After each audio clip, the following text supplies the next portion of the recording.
Hi hello friends, എല്ലാ കൂട്ടുകാർക്കും ചെമ്പനീർപ്പൂവിൻ്റെ പുതിയൊരു റിവ്യൂയിലേക്ക് സ്വാഗതം. അങ്ങനെ ആൻ്റണിയും നവീൻ ദാസും കൂടിയിട്ട് ഒന്നിച്ചിട്ട് ശ്രുതിയുടെ കയ്യിൽ നിന്ന് 2 ലക്ഷം രൂപ വാങ്ങിക്കുകയാണ്. അങ്ങനെ നവീൻ ദാസ് എന്നെ വിളിച്ചുകൊണ്ട് വരുന്നുണ്ട്. അപ്പോൾ നവീൻ ദാസ് പറയാണ് പൈസ കിട്ടിയല്ലേ എന്ന് പറയുന്നുണ്ട്. അപ്പോൾ അതിൽ നിന്നും ഒരു കെട്ട് നോട്ട് എടുത്തിട്ട് അവന് കൊടുക്കുകയാണ്, അതായത് 50,000 രൂപ.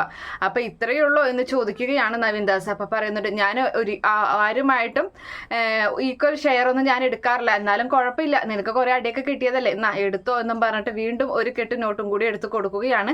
അങ്ങനെ 1 ലക്ഷം രൂപ കൊടുക്കുന്നുണ്ട്. എന്നിട്ട് പറയുകയാണ്, ഇനി എന്തായാലും 2 മാസത്തേക്ക് നീ എവിടെയെങ്കിലും പൊക്കോളണം, ഈ പരിസരത്ത് പോലും വരരുത്, ഞാൻ വിളിക്കുമ്പോൾ വന്നാൽ മതി, 2 മാസം കഴിയുമ്പോൾ വന്നാൽ മതി, ഇനിയും ഇതുപോലെ അവളിൽ നിന്ന് പൈസ നമുക്ക് ഊറ്റിയെടുക്കാം എന്നിങ്ങനെ പറയുകയാണ്. അപ്പോൾ നവീൻ ദാസിനും അത് ഒരുപാട് സന്തോഷമാകുന്നുണ്ട്. അവൻ പറയാണ്, എന്തായാലും ഇത് നല്ലൊരു പരിപാടി തന്നെയാണ്. അപ്പോൾ ആൻ്റണി പറയാണ്, പിന്നെ നീ പൈസ താ എന്ന് പറഞ്ഞ് ചോദിക്കുമ്പോൾ അവളൊന്നും ഒരിക്കലും പൈസ തരാൻ പോകുന്നില്ല, എന്തായാലും ശ്രുതിക്ക് നല്ലൊരു പണി കൊടുക്കണം എന്നൊക്കെ അവരങ്ങനെ തീരുമാനിക്കുകയും ചെയ്യുകയാണ്. അതിനുശേഷമാണെങ്കിൽ നമ്മുടെ ശ്രുതിയും അതുപോലെ ശ്രുതിയും കൂടി കാറിൽ അങ്ങനെ സഞ്ചരിച്ചുകൊണ്ടിരിക്കുകയാണ്.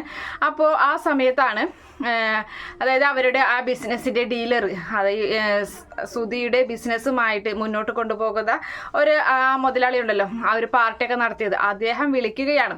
അപ്പോൾ അദ്ദേഹം വിളിച്ചിട്ട് പറയുന്നുണ്ട്, കമ്പനിയൊക്കെ നല്ല രീതിയിലല്ലേ പോകുന്നത്, എന്തായാലും നമ്മുടെ പുതിയ കമ്പനിയുടെ ഒരു ആഡ്സ് കൊടുക്കണം, അതിന് വേണ്ടിയിട്ട് നമുക്ക് വേണ്ട കാര്യങ്ങളൊക്കെ ചെയ്യണമെന്ന് പറയുമ്പോൾ അതുപോലെ ചെയ്യാമെന്ന് സാറേന്ന് നമ്മുടെ ശ്രുതി പറയുകയാണ്. അപ്പോൾ പറയുന്നുണ്ട്, ഇപ്പോൾ സാധാരണ രീതിയിൽ പുറത്തു നിന്ന് ആൾക്കാരെയല്ല വിശ്വസിക്കണമെങ്കിൽ നമ്മുടെ വീട്ടിലുള്ള ആൾക്കാർ, അതായത് മുതലാളിമാർ തന്നെയായിരിക്കണം ഈ ആഡ്സ് ഒക്കെ ചെയ്യേണ്ടത് എന്ന് പറയുന്നുണ്ട്. അങ്ങനെ അദ്ദേഹം പറഞ്ഞ പ്രകാരം വീട്ടിലുള്ള എല്ലാവരെ കൊണ്ടും അഭിനയിപ്പിക്കണം എന്ന് അദ്ദേഹം പറഞ്ഞ പ്രകാരം നമ്മുടെ ശ്രുതി അത് ചെയ്യാമെന്ന് പറയുകയും ചെയ്യുന്നുണ്ട്. അപ്പം തന്നെ അദ്ദേഹം 2 ലക്ഷം രൂപ ശ്രുതിയുടെ അക്കൗണ്ടിലേക്ക് ഇട്ട് കൊടുക്കുകയാണ്. എന്നിട്ട് പറയുന്നുണ്ട്, ഒരാൾക്ക് 25,000 രൂപ, അതായത് അവരുടെ വീട്ടിൽ ഇപ്പോൾ 8 പേരാണുള്ളത്, അപ്പോൾ 8 പേർക്ക് കൂടി 25,000 രൂപ 2 ലക്ഷം രൂപ ഇട്ട് കൊടുക്കുകയും ചെയ്യുന്നുണ്ട്. അപ്പോൾ ആ സമയത്ത് ശ്രുതിയോട് ശ്രുതി പറയുകയാണ്, അതെ എൻ്റെ കയ്യിൽ പൈസയൊന്നുമില്ല, തൽക്കാലം ഇപ്പോൾ ഈ 25,000-ൻ്റെ ഈ 2 ലക്ഷത്തിൻ്റെ കാര്യമൊന്നും അവർ അറിയാൻ പോകണ്ട, അവർക്ക് പൈസ ഒന്നും കൊടുക്കണ്ട, എന്തായാലും നമുക്ക് അവരെ കൊണ്ട് അഭിനയിപ്പിക്കാം എങ്ങനെയൊക്കെ എന്ന് പറഞ്ഞിട്ട്. അപ്പോൾ ശ്രുതി മനസ്സിൽ കരുതിയാണ്, എനിക്ക് പറ്റിയ പങ്കാളിയെ തന്നെയാണ് കിട്ടിയിട്ടുള്ളത്, എന്തായാലും അമ്മയുടെ ആൻറ്റിയുടെ 2 ലക്ഷം രൂപ ഞാനത് എടുത്തു മാറ്റി, ഇപ്പോൾ എല്ലാവർക്കും കൊടുക്കാൻ തന്ന ആ പൈസ ഇപ്പോൾ ശ്രുതിയും എടുത്തു മാറ്റി, അപ്പോൾ ഞങ്ങൾ 2 പേരും മേച്ചായി പോകുമെന്നൊക്കെ ഇങ്ങനെ മനസ്സിൽ കരുതുകയും ചെയ്യുന്നുണ്ട്. അങ്ങനെ അതിന് ശേഷമാണ് ശ്രുതി ഈ കാര്യം വീട്ടിലുള്ള എല്ലാവരോടും പറയുകയാണ്. എല്ലാവരും ചേർന്ന് ഇങ്ങനെ ഒരു ആഡ്സ് ചെയ്യണമെന്ന് പറയുമ്പോൾ അതൊന്നും പറ്റില്ല എന്ന്, എല്ലാവർക്കും അഭിനയിക്കാനൊന്നും ആർക്കും അറിയില്ല, അപ്പോൾ അവരൊക്കെ പറയുന്നുണ്ട് അതൊന്നും ശരിയാവില്ല എന്ന് പറയുമ്പോൾ അതിനൊക്കെ അവിടെ പുറത്ത് നിന്ന് ആൾക്കാർ വരും, അവർ വന്നിട്ട് നിങ്ങളെ പഠിപ്പിച്ച് തരും, ഡയറക്ടറൊക്കെ വരും എന്നൊക്കെ ഇങ്ങനെ പറഞ്ഞു കൊടുക്കുകയാണ്.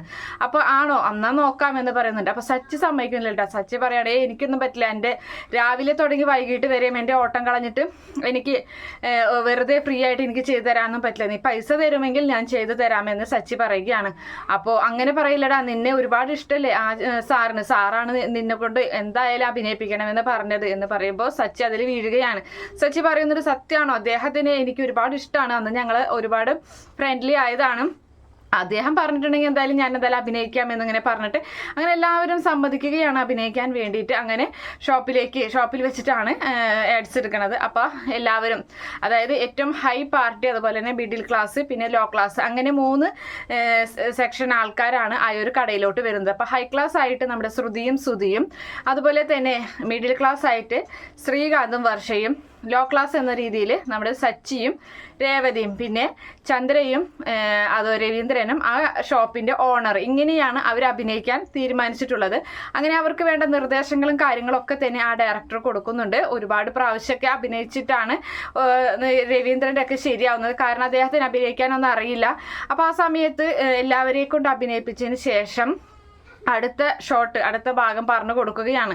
അപ്പോൾ ഈ ഡയറക്ടർക്ക് ദേഷ്യം വരുന്നുണ്ട്. ഡയറക്ടർ പറയാണ്, ഇതൊന്നും ശരിയാവില്ല, ഇതെന്താ ഇങ്ങനെ എന്നൊക്കെ പറഞ്ഞിട്ട് രവീന്ദ്രനെ ചീത്ത പറയുന്ന സമയം സച്ചിക്ക് അങ്ങോട്ട് പിടിക്കുന്നില്ല. സച്ചി ചെന്നിട്ട്, നിങ്ങൾ എന്തിനാ എൻ്റെ അച്ഛനെ ചീത്ത പറയുന്നത്, വെറുതെ ഓസിക്ക് ചെയ്ത് തരാൻ വേണം, എന്നിട്ട് ഞങ്ങൾ വഴക്ക് പറയാൻ വേണം എന്നൊക്കെ ഇങ്ങനെ പറഞ്ഞ് സച്ചി ചൂടാവുന്ന സമയത്ത് ആ ഡയറക്ടർ പറയുകയാണ്, ഓസിക്കോ, അദ്ദേഹം ഒരിക്കലും അങ്ങനെ ഒരാൾക്ക് 10 പൈസ കൊടുക്കാതെ ഒന്നും ചെയ്യിക്കില്ല, ഫ്രീ ആയിട്ടൊന്നും ചെയ്യിക്കില്ല, ഒരാൾക്ക് വീതം 25,000 രൂപ വെച്ച് അദ്ദേഹം ഈ പൈസ കൊടുത്തിട്ടുണ്ട് എന്നിങ്ങനെ പറയണ കേൾക്കുമ്പോൾ എല്ലാവരും ശ്രുതിയെ നോക്കുകയാണ്.